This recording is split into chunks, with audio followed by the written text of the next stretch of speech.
Hello everyone.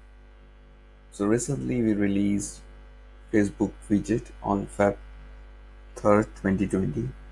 Based on the new Facebook API regulation, we must authenticate with Facebook account that has admin role of the Facebook page to display it on a widget. If you don't have admin role of the Facebook page, please ask the admin of this Facebook page to assign you as admin. You can find more details in my video description.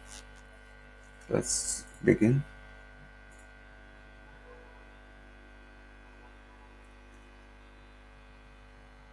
Alright, see, I don't have admin role for this page, so I have admin roles for my other page. Let's authenticate using Facebook login.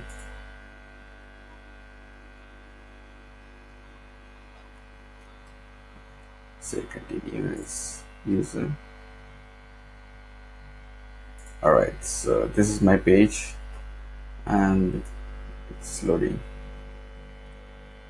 So make sure you have admin rights for this particular Facebook page before using this widget.